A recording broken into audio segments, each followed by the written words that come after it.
በየዓመቱ በሺዎች የሚቆጠሩ ሰዎች በአንድ ወር ሀብታም ለመሆን በማሰብ የፎሬክስ ብሮከር አካውንት ይከፍታሉ። ነገር ግን አብዛኞቹ ገና ካንድልስቲክ እንኳን ምን እንደሆነ ሳይረዱ ያላቸውን ገንዘብ ሙሉ በሙሉ ያጣሉ። ይህ ትምህርት በትክክለኛው መንገድ ማለትም በአቋራጭ ሀብታም መሆን በሚለው ሳይሆን በስርዓቱ ለመማር ከወሰናችሁ ትክክለኛውን ሂደት ያሳያቸዋል።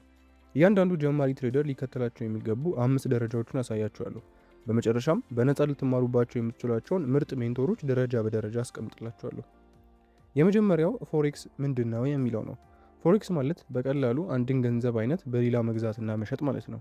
ለምሳሌ ዩሮ ዩኤስዲ የሚለውን ፔር ብንወስደውና እሱን ትሬድ ብናደርግ ከዶላር ጋር ሲነጻጸር ይጠነክራል ወይም ደግሞ ይዳከማል ብለን እየገመትን ነው ማለት ነው። ችግሩ ያለው ግን ሀሳቡ ላይ አይደለም። ችግሩ ጀማሪ ትሬደሮች ይህንን መሰረታዊ ነገር ሳይረዱ በቀጥታ ወደ ስትራቴጂ ለመዝለል መሞከራቸው ነው።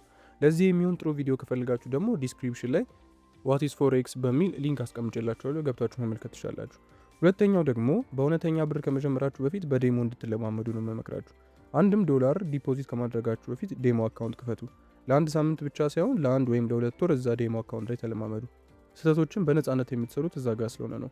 ብዙ ሰዎች ደግሞ የዴሞ ትሬድ ሰልችቶናል በሚል ተልካሻ ምክንያት ይህንን ደረጃ ይዘሉታል። ነገር ግን ያ መሰልቸት በትክክል ብራችሁን እያዳነላችሁ እንደሆነ መረዳት መቻል አለባችሁ።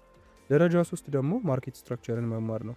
ሃየር ሃይ፣ ሃየር ሎ፣ ሎወር ሃይ፣ ሎወር ሎ እንዲሁም ደግሞ ሊኩዊዲቲ ዞኖችን እዚህ ዘርፍ ውስጥ ነው የምታገኙት። አብዛኞቹን ትሬደሮች ግራ የሚያጋቡት እነዚህ ተርሞች ናቸው። ማርኬት ስትራክቸር ዋጋ እንዴት በከፍተኛና ዝቅተኛ ነጥቦች እንደሚሰራ፣ ሊኩዊዲቲ የት እንደሚቀመጥና ትላልቅ ተቋማት ገበያውን እንዴት እንደሚያንቀሳቅሱት እነዚህን ኮንሰፕቶች ስትረዱ ይገባቸዋል።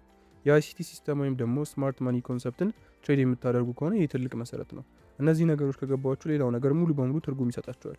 ለዚህ የሚሆንም በጣም ገራሚ ቪዲዮዎች አሉ፣ ጠንከር ያለ እውቀትን ይሰጧቸዋል። ዲስክሪፕሽን ላይ ማርኬት ስትራክቸር በሚለው ዘርፍ ታገኙታላችሁ። ሶስተኛ ትክክለኛ ትሬዲንግ ከመግባታችሁ በፊት ባክቴስት ማድረግ ነው። ባክቴስት ምንም ድርድር የሌለው ወሳኝ ነገር ነው። ወደ ኋላ ተመልሳችሁ የድሮ ቻርቶችን በማየት ሴታፓችሁን እየፈልጋችሁ ማረጋገጥ መቻል አለባችሁ። በድሮ ማርኬት ላይ ቢያንስ 50 እና ከዛ በላይ ሴታፓችሁ የሰሩባቸው ምሳሌዎች ማግኘት ካልቻላችሁ በእውነተኛው ትሬድ ላይ ለመግባት ዝግጁ አይደላችሁ ማለት ነው። ይህንን ደረጃ መዝለል ጀማሪዎች ብራቸውን በፍጥነት እንዲያጡ የሚያደርግ ቁጥር 1 ምክንያት ነው። የመጨረሻው ሪስክ ማኔጅመንት እና ጆርናል ወይም ደግሞ ማስታወሻ መያዝ ነው። በአንድ ትሬድ ላይ ከዋናው ካፒታላችሁ 1 ወይም ደግሞ 2% በላይ መቼም ሪስክ አታደርጉ። እያንዳንዱን የትሬድ እንቅስቃሴያችሁን በማስታወሻ መዝግቡት። ለምን እንደገባችሁ፣ ምን እንደተፈጠረ፣ በምን መንገድ መስራት ይችል እንደነበር የእርስዎ ማስታወሻ ከማንኛውም ማስተማሪ በላይ ትልቅ ትምህርት ስለሚሰጣችሁ ጆርናል ማድረጋችሁን አትርሱ። አሁን ትሬዲንግ ግን በተለይም አይሲቲ ኮንሰፕትን በቀላሉ ልትማሩባቸው የምትችሏቸውን 5 ሜንቶሮች ጠቁማቸዋለሁ። በአምስተኛ ደረጃ ራሱ አይሲቲ ወይም ደግሞ ማይክል ሃደልስተን ሲሆን ዋናው የአይሲቲ ኮንሰፕት ምንጭ ነው። ቃል በቃል ሁሉንም ሰው ያስተማራቸውና ጽንሰ ሀሳቦችን የፈጠረው ሰው እሱ እንደሆነ ይነገራል። ነገር ግን ትምህርቶቹ በጣም ረጃጅም፣ ውስብስብና ለጀማሪዎች ትንሽ አሰልቺ ሊሆኑ ይችላሉ። ለክህሎቱ ክብር እሰጣለሁ፣ ነገር ግን በመጀመሪያ መማር ያለባችሁ እሱ ጋር ላይሆን ይችላል። ትዕግስት ኖሯችሁ ረጃጅም ቪዲዮዎችን ማየት መመልከት የምትችሉ ሰዎች ማይክል ጄ ሃደልስተንን እጠቁማቸዋለሁ። በአራተኛ ደረጃ ያስቀመጡት ደግሞ አይሲቲ ዮሐንስ ነው። አይሲቲ ዮሐንስ የአይሲቲ ጽንሰ ሀሳቦችን የሚያስተምር ኢትዮጵያዊ ትሬደር ነው። ይህም ነገሮችን ከኛ ሀገር ጋር አገናዝሞ ለመረዳት በጣም ጥሩ ያደርገዋል። ድክመቱ ግን የእሱን ቪዲዮዎች ልክ እንደ መምህሩ እንደ አይሲቲ በጣም ረጃጅም ናቸው። ጥሩ ይዘት አላቸው፣ ነገር ግን ሁለቱም ትዕግስት ይፈልጋሉ።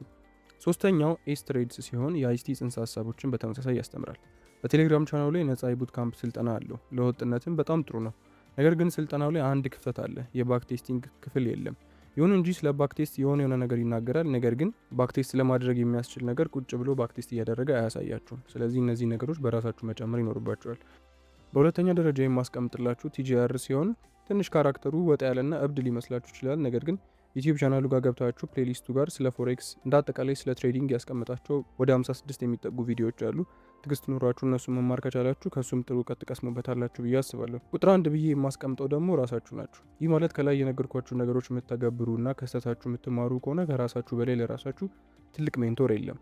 ይህን ጉዳይ በትክክል እንዲገባችሁ ያደረገው አስተማሪ ማን ሊሆን እንደሚችል ስሙን ኮሜንት ላይ አስቀምጡልኝ። አሪፍ የሆነውንም ኮሜንት ፒን አድርገዋለሁ። ምናልባትም እናንተ በመረጣችሁት መሰረት ክፍል 2ን እሰራላችሁ ይሆናል። እንግዲህ መማሪያ መንገዱ ይሄ ነው። ገበያውን መረዳት፣ በዴሞ መለማመድ፣ ማርኬት ስትራክቸርን መማር፣ ባክቴስት ማድረግና ሪስክን መቆጣጠር ነው። ይህንን ቅደም ተከተል ከተከተላችሁ ከ90% ጀማሪዎች ቀድማቸዋል ማለት ነው።